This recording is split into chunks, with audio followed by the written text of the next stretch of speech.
Dans la maison de mamie habitaient Tati, Tata et Tantine. Tati avait toujours un chignon, semblable à une Christophine. Tata avait des bantous ronds, comme des petits safous. Tantine, la plus âgée, avait des cheveux gris et ambre, comme la peau du gingembre. Adé leur raconta ce qu'avait dit maman, puis demanda « Alors, comment on aime des papillons ?»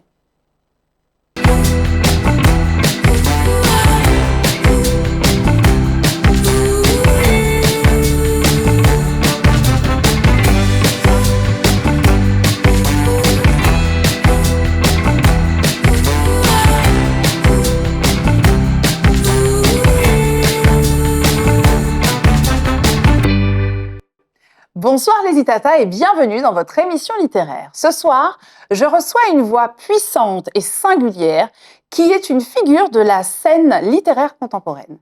Écrivaine, blogueuse, militante, elle a fait de l'afroféminisme son cheval de bataille et milite pour une littérature plus inclusive, plus représentative et du coup qui fait du bien. Oui, voilà, ça nous fait du bien. C'est Laura Nsafou. Bonsoir. Bonsoir. Comment allez-vous ? Écoutez, ça va très bien. Je suis très heureuse d'être en Martinique. Ça fait longtemps que je n'étais pas revenue. Et de voir aussi jusqu'où me porte cet album écrit maintenant il y a presque 7 ans. Oui, c'est Ouais. incroyable. Mais effectivement, alors Ouais. déjà, les citatas, je vais resituer un petit peu. Ouais. Vous êtes l'autrice de l'album jeunesse Comme un million de papillons noirs, qui est sorti effectivement il y a quelques années, mais qui est tellement emblématique du parcours que fait une petite fille pour s'aimer, aimer ses cheveux et se réapproprier son identité. Ouais. Et c'est vrai que la thématique est très actuelle, très présente. Qu'est-ce que ça vous fait d'avoir écrit ce livre qui a une telle importance aujourd'hui pour les petites filles noires ? C'est assez vertigineux dans le sens où je me revois très bien l'écrire dans mon salon en me disant c'est mon premier livre pour enfants. J'avais jamais prévu d'être un jour écrivaine. J'avais jamais prévu de sortir un livre pour enfants. Donc c'était beaucoup de premières fois en un seul livre. Et quand je l'ai écrit, c'était un livre pour moi, pour la petite fille que j'avais été, qui s'était retrouvée notamment en classe, comme je le raconte souvent, dans la bibliothèque de son école. Et quand notre professeur nous a demandé de trouver un livre avec un personnage qui nous ressemble, il n'y en avait pas. Donc, il y avait tout ça, en fait, dans l'écriture, de se dire, je veux faire le livre, non seulement que j'aurais voulu avoir, mais aussi qui ne reprend pas tous les codes un peu stéréotypés, finalement, autour de nos représentations. Donc, voilà, qu'est-ce qu'on mérite, en fait, en termes de littérature ? Et comme je le disais, on est tout seul quand on écrit ce livre. Donc, on n'a aucune idée de l'impact qu'il va avoir, même de savoir si ça va dessiner une carrière, finalement. Il y a beaucoup de personnes qui font un livre et puis continuent peut-être aussi avec une autre carrière, etc. Et ce livre m'a amené dans d'autres pays, m'a fait rencontrer des tas de classes, des tas d'enfants, des tas de générations bientôt, parce que ça commence à faire quelques années. Donc, je suis très fière. Je suis très fière de ce parcours. Mais c'est plus le livre qui a fait sa route que moi, finalement. Ah, c'est très poétique. Ouais, finalement, un peu. Ouais. Et comment est-ce que vous avez réussi, puisque le livre est illustré par Barbara Brun, comment est-ce que vous avez réussi à créer cette connexion pour que les images correspondent à l'histoire, à ce que vous vouliez comme rendu ? Alors, il y a 2 choses. La première, c'est que au moment où j'ai commencé à écrire donc Comme un million de papillons noirs, j'avais déjà, depuis plusieurs années, analysé le manque de représentation des communautés noires en littérature jeunesse. Et effectivement, ça passait notamment par l'illustration. Donc le même marron pour tous les personnages noirs, des nez pointus, des yeux de chat, enfin presque des traits européanisés, mais qui masquaient quoi finalement ? Et puis toujours cette espèce de gribouillis pour représenter les cheveux crépus. Donc quand j'ai commencé à penser à l'illustration, il y avait cette idée de qu'est-ce que je ne voulais pas voir dans ce livre. Et la deuxième chose, c'est que j'ai eu la chance, avec notre première maison d'édition, donc Billy Bock, qui nous a proposé du coup de faire ce projet, d'être mise en relation avec Barbara. Parce qu'il faut savoir qu'en général, en littérature jeunesse, l'auteur donne son texte et c'est l'éditeur qui va par la suite choisir un illustrateur ou une illustratrice. Donc très souvent, l'auteur et l'illustrateur ne se rencontrent pas. Et j'ai pu m'asseoir avec Barbara et lui dire l'histoire de ce projet, d'où il venait, la petite fille que j'avais été, ce que je ne voulais plus voir. Là où elle avait déjà des propositions de charte graphique. Ça faisait déjà plusieurs années qu'elle était aussi dans le milieu de l'illustration jeunesse. Donc avec cette idée de comment faire vraiment marcher le texte et l'image ensemble, sans que ce soit de la répétition. Donc toute son expertise aussi a créé vraiment une rencontre. Et je pense que c'est aussi la force de ce livre, c'est que c'est une rencontre créative qui s'est passée et qui se ressent finalement entre le texte et l'illustration. Ah oui, je peux vous garantir que ça se ressent bien, oui. Et c'est particulier cet ouvrage-là, parce que c'est vrai que, alors bon, les Itata, je vous confie tout, je l'ai acheté moi-même pour ma fille, à qui je l'ai lu, et du coup, on découvre nous aussi tout un univers et toute une manière de se représenter le cheveu noir, de se représenter les petites filles noires. De belle manière, en fait. Oui. Et ça scotche un peu les parents aussi, hein. Voilà. Et du coup, ce livre a voyagé dans le monde entier, voyage encore dans le monde entier.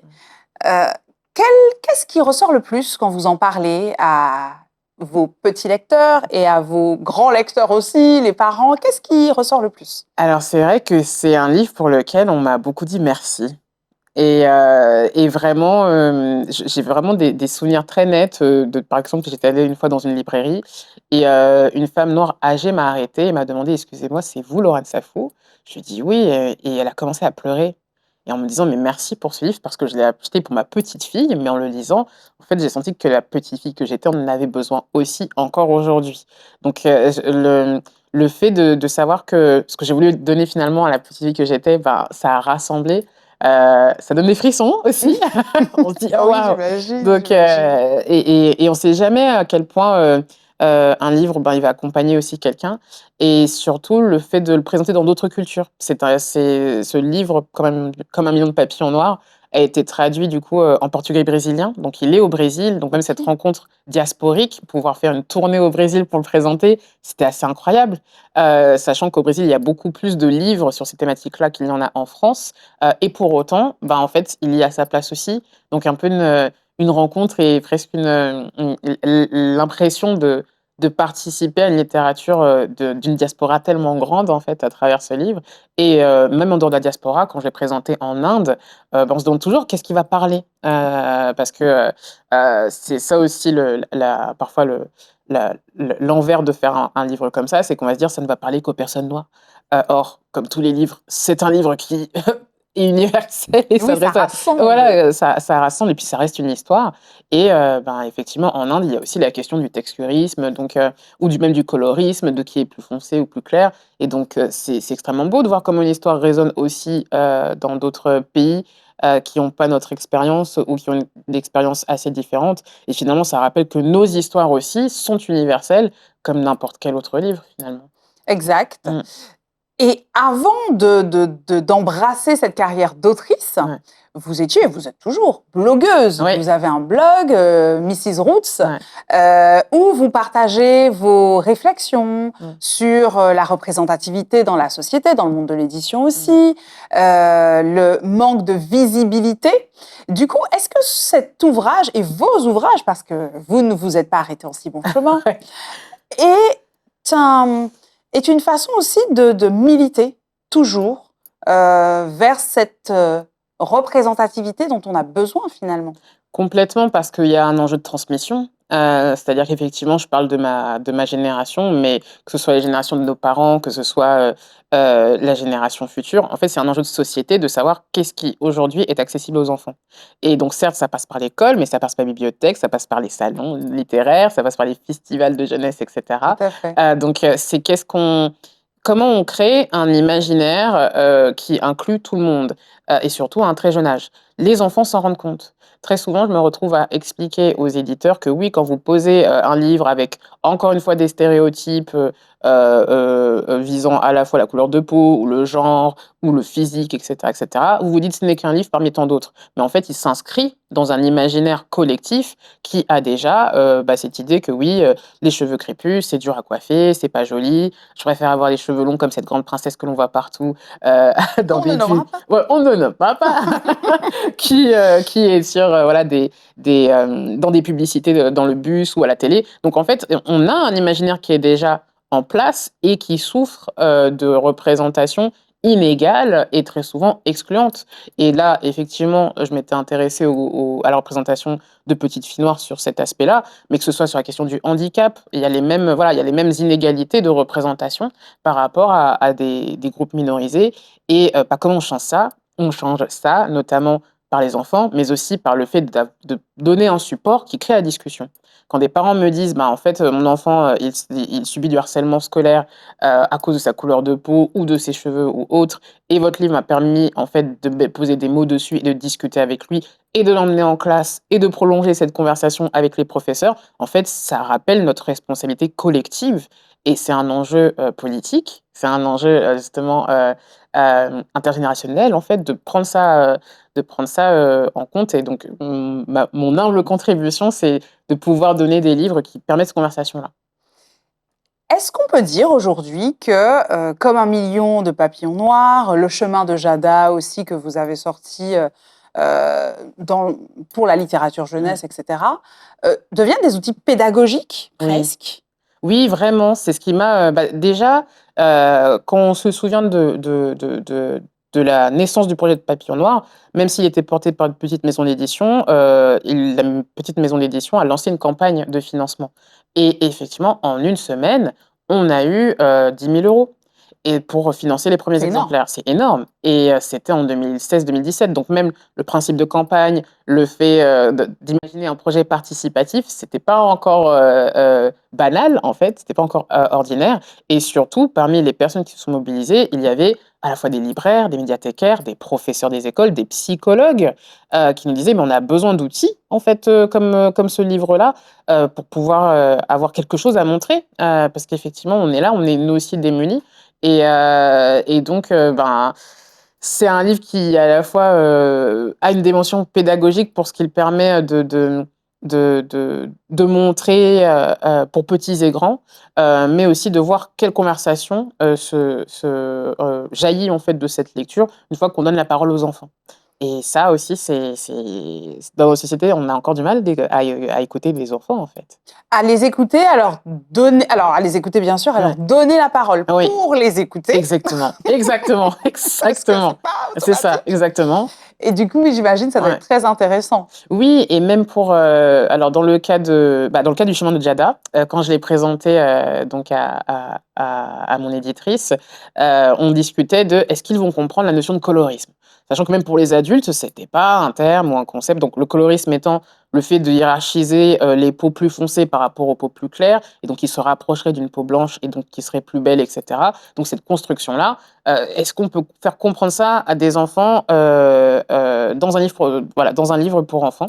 Et le premier jour où je l'ai lu, donc c'était le jour du lancement, dans une petite librairie, donc je sens les adultes, suivre avec attention l'histoire et se demander, où ça va aller puisqu'on a ces 2 jumelles, Jada qui est plus foncée que, sa sœur Iris et qui voit qu'elles sont souvent comparées, qu'elle, on la compare plus à un corbeau que, à sa sœur que l'on compare à un soleil. Donc elle voit la différence de traitement et elle décide de s'émanciper de ça, surtout qu'elle entend ça aussi dans sa famille et donc à la fin de cette lecture, une petite fille de 4 ans vient me voir et me dit: «Eh ben, c'est moi Jada dans ma famille».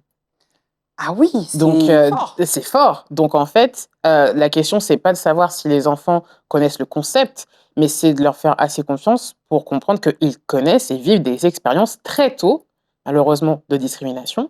Ils les identifient et souvent, si on préfère, mettre ça sur le tapis en se disant que de toute façon, ils sont trop petits, ils ne comprendront pas, en fait, ils le savent et ils le gardent. Donc avoir un miroir et un personnage qui non seulement passe par la même chose, mais qui en plus, vit une fin heureuse d'émancipation, d'estime de soi et de revalorisation aussi de son corps ou de sa personne, ça passe par la littérature et par l'imaginaire, en fait. Voilà pourquoi nous avons besoin de livres, d'albums jeunesse, comme ce que vous proposez, et pourquoi aussi c'est si agréable de se voir représenté. Ouais. Parce que quand on est représenté dans un ouvrage, eh bien, c'est plus simple peut-être d'affronter le quotidien. Ouais. Est-ce que c'est quelque chose qui revient aussi parmi Oui, les retours que vous avez? beaucoup, surtout au fil des années. C'est-à-dire que beaucoup de familles m'ont dit que ça devient un cadeau de naissance. Ce qui me touche énormément. Ça me touche Oh! énormément et à la fois, ça montre aussi une réalité, c'est qu'ils pensent au jour où leur enfant peut-être reviendra en leur disant: «On s'est moqué de ma peau, de mes cheveux» et cetera. Ou même, le moment où l'enfant s'identifie: «Pourquoi moi je suis marron et ma copine, elle a la peau blanche?» et cetera et cetera. Donc tout ça, c'est devenu un peu le livre qui s'offre pour, se préparer à ce moment-là. Anticiper quoi, Anticiper, tranquillement. voilà, que tranquillement, et même si, il y a toujours la question de à quel âge on commence avec cette conversation. En fait, le simple fait que le livre soit là, des parents me disaient: «Mais, là, notre enfant est trop petit pour comprendre l'histoire, mais il pense que c'est un album photo de notre famille». Donc même Exact. exercer ce rapport au regard et donc au fait de se voir et de voir une famille noire dans un livre pour enfants, c'est encore, rare aujourd'hui, même dans les films ou les séries. Donc oui, je vois la manière dont les gens se l'offrent, soit comme des cadeaux de naissance, soit, aussi, quand il y a un problème à l'école, soit, quand même le fait de l'offrir à des écoles et de le rendre plus accessible ou même des librairies, ou des bibliothèques associatives aussi qui Mmh. font en sorte de faire, des expériences de lecture groupées autour de ce livre-là. Donc il y a quelque chose, de collectif, comme je disais, dans cet élan-là de créer en fait vraiment une communauté au sens large, pour, de se donner l'espace déjà d'apprendre sur ces questions-là, de les affronter, puisque aussi les questions raciales, ça met tout le monde inconfortable et cetera. Et surtout comprendre que les enfants le vivent très tôt, donc en fait, on va en parler et au final, ça fait autant du bien aux grands qu'aux petits. Exact, exact. Bah oui, oui, ça on C'est en parlait tout voilà. à l'heure. En fait, ça devient, et je pense pouvoir m'avancer en disant que ça devient un classique de la bibliothèque. C'est vrai. Ça l'est devenu, encore aujourd'hui, c'est le livre le plus vendu c'est le livre pour enfants le plus vendu du catalogue, donc des éditions Cambourakis. C'est devenu ce qu'on appelle aussi un livre de fond, donc effectivement, ça fait presque, 7 ans, 8 ans qu'il est sorti et il se vend toujours autant que les Qu'au premières début. qu'au début. Donc en fait, il s'inscrit vraiment comme, un livre, un livre identifié. C'est vrai classique, j'y avais pas pensé, ça fait Ah ben voilà, mais voilà. voilà, on va le dire. Mais comme un classique, et aussi un repère finalement, sur ces questions-là. Maintenant, ce que je dis toujours, c'est qu'il en faut d'autres. Il en faut Ah oui, mais tellement vous d'autres. ouvrez une très belle voie, Ouais, effectivement, et c'est très, très ouais, inspirant, je ouais. pense, pour les auteurs en devenir, Mmh. les petites filles, les petits garçons qui nous regardent, Ouais, qui l'ont entre les mains, qui le ouais. découvrent, qui apprennent à composer aussi avec les Mmh. personnages. Oui, l'idée aussi. Alors, est-ce que c'était, alors peut-être pas un de vos objectifs en écrivant, Mmh. m- mais peut-être avec les retours que vous Mmh. avez, une volonté d'inspirer ou de contribuer à une Mmh. nouvelle ère, à une nouvelle façon ben, que les Noirs peuvent avoir de se voir? Complètement.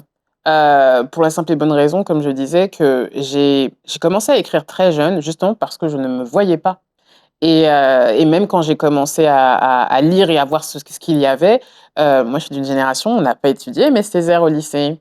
Donc je suis née aussi dans l'Hexagone, il faut le préciser pour le contexte. Mais donc il y avait pas, de mise en avant même du travail de Maryse Condé comme, ça peut être le cas aujourd'hui, ou de d'autres, autrices comme Simone Schwarz-Barth. Je les ai découvertes très tard parce que je les ai cherchées, et cette recherche-là, je ne voulais qu'elle ne soit plus, un effort en fait, en me disant: «Mais peut-être que justement il faut». Avant même de contribuer en tant qu'autrice, comme je disais, parce que c'était pas un plan, mais sur mon blog, c'était faire la chronique de ces livres-là pour montrer la diversité, même dans ce qu'on appelle les littératures noires, et de montrer qu'il n'y a pas que des littératures afro-américaines, en fait, par lesquelles passer comme une sorte de miroir, mais qu'il y a d'autres réalités, la littérature afro-brésilienne ou autre. Et effectivement, j'avais envie qu'on qu'on puisse avoir des histoires avec nos réalités, c'est-à-dire dans des contextes francophones, soit en Occident ou dans la Caraïbe, et même montrer cette diversité-là finalement. Puisque, bah, comme je dis souvent, ma mère est de Martinique et mon père est du Congo. Donc voilà, donc du coup, cette diversité-là, elle était dans ma famille. Et ce ne sont pas juste des personnes noires, ce sont des personnes noires avec des contextes différents, des cultures différentes qui se rencontrent. Donc ça aussi, en termes de diaspora, qu'est-ce que ça veut dire? Et donc cette complexité-là, cette nuance-là, c'est une richesse qui mérite d'être mise en avant. Et voilà, je pense que on, plus on cultive finalement ces imaginaires qui appuient sur nos nuances, que ce soit dans différents genres, que ce soit, voilà. C'est pour ça que j'ai fait aussi de la bande dessinée, j'ai fait aussi des romans, j'ai fait des histoires audio, voilà. Dans quel registre nous ne sommes pas aujourd'hui? C'est toujours la question que j'essaie de me poser. Ça veut pas dire que je veux tout faire, mais voilà, dans quels espaces d'imaginaire je ne nous ai pas vus. Et c'est une question qui reste un peu mon point d'ancrage pour savoir est-ce que j'ai une histoire qui pourrait se déployer dans cet imaginaire-là, dans une littérature de science-fiction, dans une littérature de fantastique, dans une littérature de romance qui se passerait juste à Paris, parce que même des histoires ordinaires, ben, on ne se voit pas souvent. Et j'en tiens pour preuve notamment la bande dessinée Quand vient l'été, que j'ai fait du coup avec l'artiste Randy Boussy, qui est sortie il y a 2 ans, qui est une histoire d'amour d'un couple noir. Même quand Randy Boussy a cherché des photos de référence d'un couple noir qui se tient la main ou qui prend juste un café, elle n'en trouvait pas sur Google. C'était tout de suite soit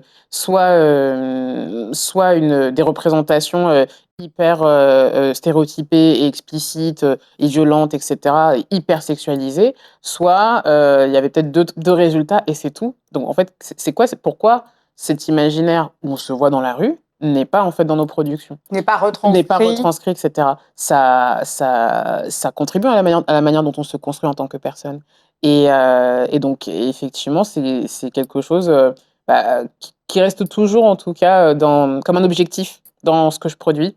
Et puis surtout, c'est qu'on a tellement de choses à écrire, à découvrir, que le champ des possibles est immense. Et ça, c'est une liberté créative aussi. Exact. Alors, maintenant, je vous propose qu'on se connaisse, enfin, qu'on vous connaisse avec les Itata un petit peu mieux. Donc, on va partir pour la rubrique Tac au tac.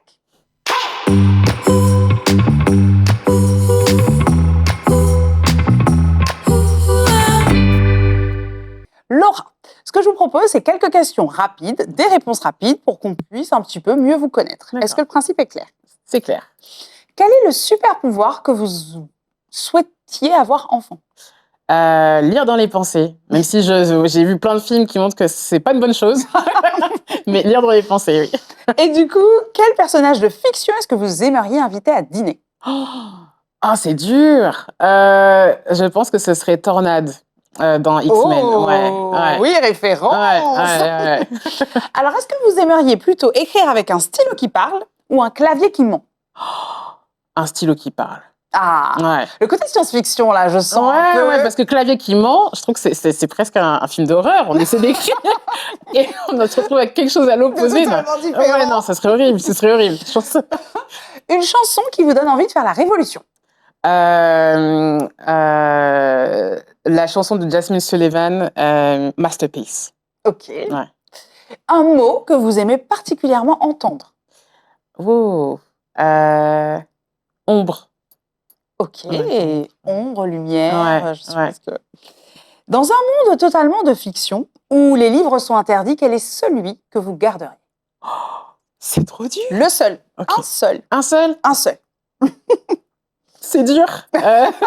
Ce serait Mauvaise graine de Octavia Butler. Ok. Ouais. Eh bien voilà, les Itata, on connaît un petit peu mieux Laurent Safou. Et j'ai envie... Alors, j'ai vu plusieurs choses dans vos réponses, un peu la science-fiction, où vous êtes allé aussi, avec qui s'adressent à des ados. Oui, avec nos jours. Vous avez un imaginaire, pour le coup, très riche, que vous ne cessez d'explorer et de nous partager. Qu'est-ce que vous aimeriez que vos lecteurs, qu'une petite fille noire, qu'un petit garçon noir retiennent de vos écrits de ce que vous leur proposez dans vos ouvrages? La poésie. C'est-à-dire, je pense que quel que soit le genre que j'écris, j'essaie toujours de distiller une part de poésie, surtout dans les moments de difficulté que traversent les personnages. Parce qu'on peut, voilà, on peut. C'était le but dans Quand même une papillon noir, ou dans Nos jours brûlés, ou dans d'autres bandes dessinées que j'ai écrites, de montrer qu'il y a toujours une part de poésie, même quand on se dit qu'on ne peut pas, voilà, qu'on traverse un moment difficile. La poésie, c'est ce qui permet de voir un peu de beauté, même quand on pense qu'il n'y en a pas. Et surtout de voir qu'elle nous revient aussi. D'accord. Mm. Et je sais que vous avez comment dire, relation littéraire particulière avec l'autrice Toni Morrison. Ouais. Et d'ailleurs, le titre de votre premier ouvrage, Comme un million de papillons noirs, est inspiré d'une citation qu'on retrouve dans un de ses ouvrages. Ouais. Dites-nous en plus sur cette relation avec cette autrice. Donc c'est une relation qui a commencé, à cause de ma mère, qui avait une toute petite coupure de presse collée sur sa bibliothèque, où il était écrit qu'elle était la première femme noire, à avoir obtenu le prix Nobel de littérature. Et donc ma mère me disait: «Il faut que tu connaisses cette femme-là». Et donc je lui demandais: «Mais tu as lu ses bouquins?» Elle me disait: «Non, mais il faut la connaître et c'est tout». Et comme on n'écoute jamais ses parents, donc j'ai passé des années à lire d'autres auteurs et autrices, avant de finalement tomber en 2012 sur sur son roman de cette année-là qui était Home. Et quand je l'ai lu, j'ai pas aimé le bouquin, mais je me suis sentie bousculée.